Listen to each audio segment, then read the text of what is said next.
Art ಏನು ಗುರು ಯಾರು ಬೇಕಾದರೂ ಮಾಡ್ತಾರೆ, ಎಷ್ಟು ಕನ್ಸಿಸ್ಟೆಂಟ್ ಆಗಿರ್ತೀವಿ ಅನ್ನೋದೇ ರಿಯಲ್ ಗೇಮ್ ಸ್ಟಾರ್ಟ್ ಆಗುತ್ತೆ. It's day 3. Body full soreness ಇತ್ತು, ಬಟ್ ಮೈಂಡ್ ಸ್ಟ್ರಾಂಗ್ ಆಗಿತ್ತು. ಯಾಕಂದರೆ ಎದ್ದ ತಕ್ಷಣ ವೇಟ್ ಚೆಕ್ ಮಾಡಿದೆ, ಇಟ್ ವಾಸ್ 74.65. ಇದಕ್ಕಿಂತ ಒಳ್ಳೆ ಮೋಟಿವೇಶನ್ ಬೇಕಾ ವರ್ಕೌಟ್ ಮಾಡೋಕ್ಕೆ? 10 ಎಕ್ಸ್ಕ್ಯೂಸಸ್ ಮ್ಯಾಟ್ನ ಹಾಸಿ ಡಂಬಲ್ನ ತೊಗೊಂಡು ಇವತ್ತು ಲೋವರ್ ಬಾಡಿ ವರ್ಕೌಟ್ ಮಾಡಿದೆ. ನಮ್ಮ ಎಲ್ಲರೂ ಲೈಫಲ್ಲೂ ಒಂದಲ್ಲ ಒಂದಿನ ವರ್ಕೌಟ್ ಮಾಡಿರ್ತೀವಿ ಸಣ್ಣ ಆಗಬೇಕಂತ.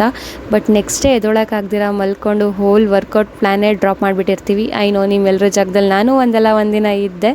ಬಟ್ ಅದನ್ನು ಮೀರಿ ಯಾರು ವರ್ಕೌಟ್ ಮಾಡ್ತಾರೆ ಅವ್ರಿಗೆ ರಿಸಲ್ಟ್ ಕಾಣಿಸುತ್ತೆ ಅಂತ ಒಂದು ಸ್ವಲ್ಪ ಮೋಟಿವೇಶನ್ ತೊಗೊಂಡು ಇವತ್ತು 30 ಮಿನಿಟ್ಸ್ ಸ್ಟ್ರೆಂತ್ ಟ್ರೈನಿಂಗ್ ವರ್ಕೌಟ್ ಮಾಡಿದ್ದೀನಿ. ಅದಾದಮೇಲಿಂದ ಫ್ರೆಶ್ ಅಪ್ ಆಗಿ ನಾನು ಬ್ರೇಕ್ಫಾಸ್ಟ್ ಮಾಡೋಕ್ಕೆ ಹೊರಟೆ. ಇವತ್ತು ಬ್ರೇಕ್ಫಾಸ್ಟಲ್ಲಿ ಸಿಂಪಲಾಗಿ ಉಪ್ಪಿಟ್ಟನ್ನ ಮಾಡಿದ್ದೀನಿ.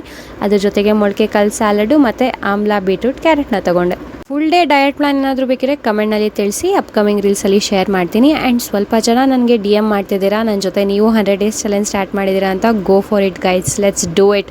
ಈ 100 ಡೇಸಲ್ಲಿ ಕಂಪ್ಲೀಟ್ ಟ್ರಾನ್ಸ್ಫಾರ್ಮೇಷನ್ ಆಗಿಬಿಡಲಿ. ಯಾವುದೇ ಎಕ್ಸ್ಕ್ಯೂಸಸ್ ಹೇಳೋದು ಬೇಡ.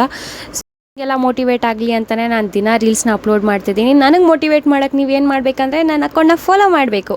ಸೊ ಇವತ್ತು ನಾನು 6K ಸ್ಟೆಪ್ಸ್ನ ಕಂಪ್ಲೀಟ್ ಮಾಡೋಕ್ಕೆ ಆಗಲಿಲ್ಲ. 5.2K ಸ್ಟೆಪ್ಸ್ನ ಕಂಪ್ಲೀಟ್ ಮಾಡಿದ್ದೀನಿ. ಯಾಕಂದರೆ ಸಿಕ್ಕಾಪಟ್ಟೆ ಕಾಲು ನೋವ್ತಿತ್ತು. ಇದಕ್ಕೆ ಕಂಪ್ಲೀಟ್ ಡೀಟೇಲ್ಸ್ನ ನಾನು ಇನ್ಸ್ಟಾಗ್ರಾಮ್ ಸ್ಟೋರಿಲಿ ಅಪ್ಲೋಡ್ ಮಾಡಿದ್ದೀನಿ. ಇಂಟ್ರೆಸ್ಟ್ ಇದೆ ಚೆಕ್ ಮಾಡಿ.